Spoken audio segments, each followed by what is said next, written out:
Terima kasih Anda masih menyaksikan Indonesia Bicara. Pemirsa, tadi kita sempat berbincang bahwa ada 2 wilayah yang menjadi sorotan setelah PPKM ini kemudian diperpanjang. Namun dari kacamata anggota DPR RI, kita juga akan berbincang dengan Ibu Neti Prasetyani, sudah terhubung bersama kami melalui panggilan video. Selamat malam Bu Neti. Selamat malam, salam sehat selalu, Bu Mas Neti, Agung dan kita Mbak. sudah sama-sama tahu bahwa pemerintah ini resmi memperpanjang PPKM begitu Jawa, Bali. Bagaimana tanggapan Anda?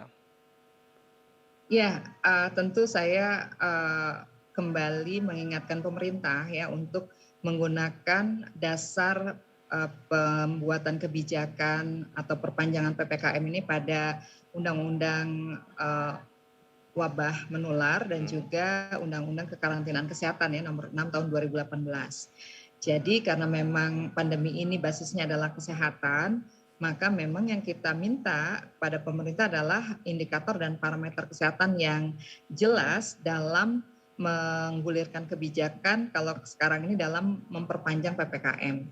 Karena bagaimanapun ketika kita bicara tentang perpanjangan PPKM, kita semua menyadari pandemi ini sudah berjalan lebih dari 1 tahun ya. Ya. Jadi artinya tidak dapat kita pungkiri secara psikologis ada kelompok masyarakat, anggota masyarakat yang memang sudah mengalami pandemic fatigue ya, sudah mengalami kebosanan dalam tanda kutip atau Mhm. kemudian yang jelas-jelas hari ini sangat terdampak adalah rakyat kecil yang menggantungkan kehidupannya pada pendapatan pekerjaan harian.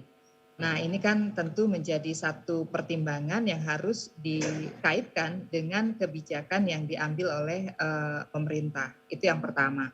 Kemudian yang kedua, kalau kita bicara tentang perpanjangan PPKM, maka ini sebetulnya mengingatkan kita semua bahwa sistem dan kapasitas kesehatan kita ternyata pada skala nasional tidak merata ya, karena kalau kemudian indikator yang digunakan oleh pemerintah untuk memperpanjang PPKM adalah kasus terkonfirmasi positif, kemudian kasus aktif yang dirawat di rumah sakit serta angka kematian harian, ini menunjukkan bahwa hari ini sistem dan kapasitas kesehatan kita memang betul-betul kewalahan ya dengan pandemi plus varian baru yang hari ini dikabarkan virulensinya lebih tinggi ya dibandingkan varian yang sebelumnya. Dan yang ketiga tentu saja pemerintah nggak bisa hanya meminta masyarakat untuk berdiam, untuk tinggal di rumah tanpa membarengi kebijakan restriksi ini dengan pencairan bansos yang jumlahnya memadai dan tidak telat untuk dicairkan. Karena tadi saya katakan ada pekerja sektor informal yang jumlahnya 78 juta kurang lebih ya menurut data BPS per Mhm. Februari 2021. Jadi kalau yang bergaji bulanan, berpenghasilan tetap mungkin tidak masalah ya, diminta untuk WFH, diminta untuk tinggal di rumah. Tapi bagi masyarakat yang hari ini menggantungkan hidupnya pada pendapatan harian, ya agaknya menjadi tipis antara pembangkangan dengan keterpaksaan. Ya, nah inilah yang kemudian harus benar-benar dicermati oleh pemerintah agar tidak apa namanya kebijakan PPKM ini tidak kontraproduktif ya dengan apa yang dilakukan oleh masyarakat. Baik. Seperti itu. Bu Neti, Anda menyebut tadi bahwa, pemerintah ini seakan-akan sudah kewalahan menghadapi pandemi begitu. Kalau begitu Anda ini melihat bahwa ini merupakan langkah yang tepat dengan perpanjangan ini atau tidak? Ya, dalam konteks kita memberikan relaksasi ya, Mhm. memberikan kesempatan kepada fasilitas kesehatan dan juga rumah sakit serta tenaga kesehatan kita yang hari ini betul-betul kelelahan sebagai garda terdepan, ya ini memang merupakan satu kebijakan yang memberikan kesempatan pada Vaskes dan Nakes untuk bisa mengatur nafas dan juga membuat antara keterisian tempat tidur ini bisa diturunkan ya, Mhm. termasuk juga kekurangan nakes kita yang gugur selama pandemi mencapai lebih dari angka 1.000 baik dokter, perawat maupun bidan. Ini juga menggambarkan bahwa kita harus memberi kesempatan pada nakes untuk melakukan sebuah apa namanya kesiapan ya menangani kasus-kasus aktif yang dirawat di rumah sakit. Karena perlu rekrutmen relawan, kemudian juga Mhm. mengkonversi tempat tidur non Covid menjadi tempat tidur Covid begitu ya. Nah, tentu satu hal dalam konteks keterisian tempat tidur dan juga memberikan kesempatan pada nakes ini menurut saya juga harus diapresiasi. Namun tentu saja ketika kita bicara tentang penanganan pandemi secara keseluruhan, sebetulnya pemerintah juga harus bisa secara transparan dan jujur menjelaskan seperti apa angka kematian harian kita ya Mhm, seperti itu. Karena beberapa waktu tanggal 5 Agustus misalnya atau tanggal 7 kemarin ya, angka kematian kita masih tinggi dan mhm. bahkan di beberapa tempat seperti di Lampung saja angka kematiannya mengalahkan Banten, kemudian juga Yogyakarta ya. Nah, ini kan tentu saja harus diperiksa oleh pemerintah gitu. Ada apa? Baik. Apakah kemudian kita hanya memindahkan tadi ya angka-angka Mhm. itu lebih rendah di Jawa Bali kemudian menjadi tinggi di luar Jawa Bali. Nah, ini yang kemudian juga harus jadi catatan buat pemerintah. Baik, artinya memang, harus ada pertimbangan-pertimbangan lagi yang lebih, komprehensif begitu ya, tidak hanya di Jawa dan Bali, Anda melihat seperti itu?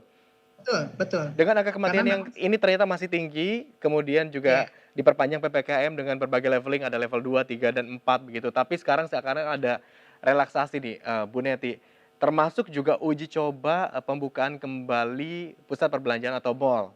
Anda melihat ini seperti ya. apa? Ini merupakan langkah yang tepat atau tidak? Saya pikir yang Mhm, paling mendasar ya harus dilakukan oleh pemerintah adalah membangun kesadaran kepada masyarakat bahwa pembukaan pusat perdagangan atau pusat perbelanjaan atau mal ini memang harus bisa membangun persepsi atau mindset masyarakat yang benar ya. Jangan mhm, sampai kemudian kembali lagi masyarakat memahami bahwa pembukaan mal ini eh, menjadi sarana untuk kembali kongko-kongko, nongkrong-nongkrong di mall gitu. mhm. Yang harus disampaikan kepada masyarakat dalam rangka meluruskan paradigma masyarakat bahwa dibukanya mall ini ya betul-betul untuk memenuhi kebutuhan esensial begitu ya, memenuhi kebutuhan pokok gitu. Baik, Bu Bukan Neti dari lagi kacamata sarana Anda, hiburan. pemerintah sudah Ya, sukses untuk kemudian memberikan pemahamankah kepada warga begitu? Anda ya melihat saya pikir kalau sudah kita sukses atau belum ya pemerintah? kalau kita lihat dari begitu beragamnya ya, Mhm, pendapat atau sikap ya, pilihan-pilihan tindakan masyarakat ya memang harus terus diperbaiki ya, karena tata kelola komunikasi publik ini kan memang harus dua arah ya. Artinya masyarakat juga harus dipastikan memahami apa yang menjadi pesan pemerintah gitu. Kalau saya sih melihatnya memang perlu ada kerendahan hati dari pemerintah kepada masyarakat ya, kepada warga menjelaskan situasinya seperti apa, kemudian posisi kita dengan mhm. indikator laju penularan itu seperti apa dan kira-kira harapan pemerintah kepada masyarakat itu apa sih gitu. Baik, Strategi apa sih yang sedang dibangun dan sikap apa yang diperlukan oleh masyarakat. Menurut saya ini penting karena antara harapan dengan harapan pemerintah kepada masyarakat dengan perilaku masyarakat pada masa pandemi ini sangat apa namanya berbanding lurus ya untuk mhm. menurunkan angka-angka yang kemudian digunakan sebagai parameter atau indikator untuk terus melanjutkan PPKM atau tidak Baik, seperti itu. apa dengan kata lain Anda menyebut bahwa pemerintah sebetulnya ini belum cukup sukses untuk memberikan pemahaman kepada masyarakat Ya, tentang, apa betul. namanya, hal ini begitu ya? Kalau Iya, begitu apakah Anda juga sependapat bahwa sebetulnya PPKM ini juga masih belum seefektif itu begitu? iya, kalau kita melihat dari penerapan PPKM level 3, level 4 Mhm, ini kan memang belum cukup optimal ya. iya, Artinya masih harus terus diperpanjang, kemudian juga ada beberapa kota kabupaten yang bahkan menunjukkan peningkatan begitu ya.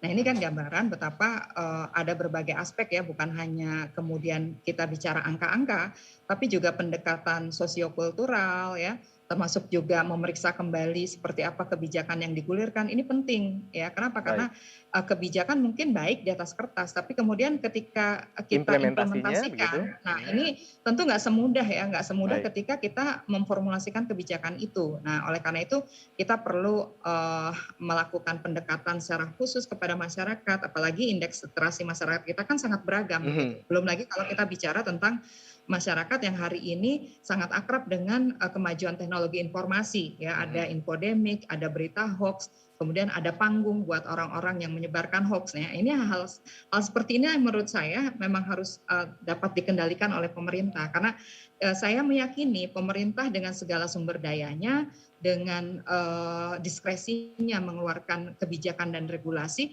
seharusnya memang bisa mengoptimalkan ya seluruh sumber daya Baik. yang dimiliki oleh pemerintah. Bu Neti, Seperti itu. kalau Anda melihat bahwa ternyata ini PPKM selama ini juga belum cukup efektif begitu, Bu Neti. Artinya langkah pemerintah memberikan relaksasi seperti kemudian uji coba pembukaan mal, ini juga tentu menjadi gambaran bahwa relaksasi tersebut menjadi hal yang atau langkah yang berbahaya.